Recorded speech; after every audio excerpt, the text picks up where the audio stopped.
आज मैं बना रही थी करेले गोश्त। तो ये करेले हैं जो कि मैंने धोकर अच्छी तरह से फ्राई कर लिए नमक लगाकर। अब इसके अंदर मैं डालूँगी 1 चम्मच कसूरी मेथी, 1 चम्मच लाल मिर्च, आधी चम्मच इसके अंदर मैं डालूँगी हल्दी का और थोड़ी सी कुटी हुई मिर्च डालूँगी। चिकन मैंने लिया है आधा किलो ना। और मैं पहले इसको चिकन को मैरिनेट करने के लिए रख दूँगी। तो इसके अंदर मैं 4 चम्मच डालूँगी दही के अंदर भी मैं सारे ये मसाले डाल दूँगी।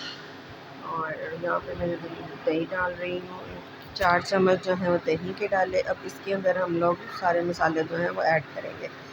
ये है सूखा मसाला जिसमें 1 बड़ी इलायची है, 2 बड़ी इलायचियाँ हैं और बाकी ज़ीरा है, काली मिर्च है। अब इसके अंदर मैं डालूँगी 1 चम्मच जो है नमक। नमक ऊपर तक भर के नहीं डालूँगी क्योंकि करेलों के अंदर भी नमक होता है, इस वजह से मैं इसके अंदर 1 चम्मच ही नमक तकरीबन आधा चम्मच नमक का डालूँगी। और इसमें कुटी हुई मिर्च डालूँगी मैं आधा चम्मच। लाल मिर्च इसमें हल्दी डालूँगी मैं आधा चम्मच।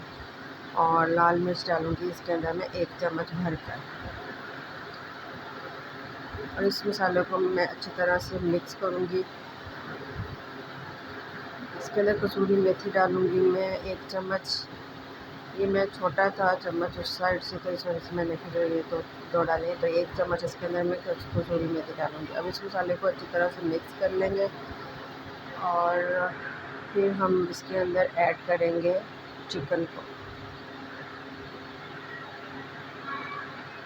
यहाँ पर ये मैंने इसके अंदर सारा चिकन जो है वो ऐड कर दिया है।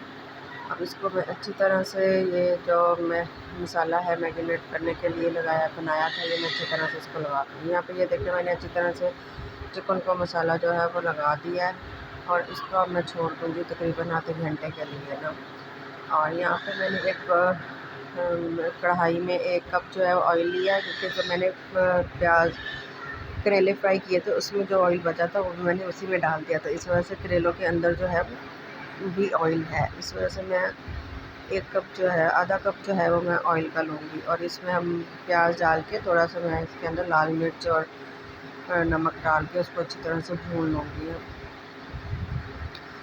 इसको भूनने के बाद इसके अंदर मैं डाल दूँगी चिकन को अब अच्छी तरह से भूनेंगे, तब तक भूनेंगे कि इसका जो दही का पानी है वो ख़त्म हो जाए ना। तो अब यहाँ पर मैं अच्छी तरह से इसको भून रही हूँ।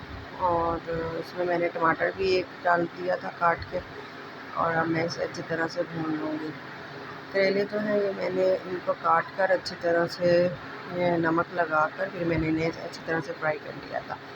और जब इसके बाद मैं इसके अंदर डाल दूँगी करेले और करेलों को भी साथ भूनेंगे और साथ चिकन को भूनेंगे, ताकि जो करेलों का कड़वापन है वो भी ख़त्म हो जाए। वैसे तो फ्राई करने से करेलों का कड़वापन ख़त्म हो जाता है, लेकिन इस स्टेज पर भी इसे थोड़ा सा भूनना होता है ताकि इसके अंदर अच्छी तरह से इसका जो कड़वापन है वो ख़त्म हो जाए। यहाँ पर मैं इसे अच्छी तरह से अब भून रही हूँ। और ये देखिए तकरीबन मेरा सालन तैयार है। और यहाँ पर ये देखिए माशाल्लाह से सालन तैयार है। और ये जैसे देखने में लग रहा है वैसे खाने में भी बहुत यम्मी लग रहा था माशाल्लाह से।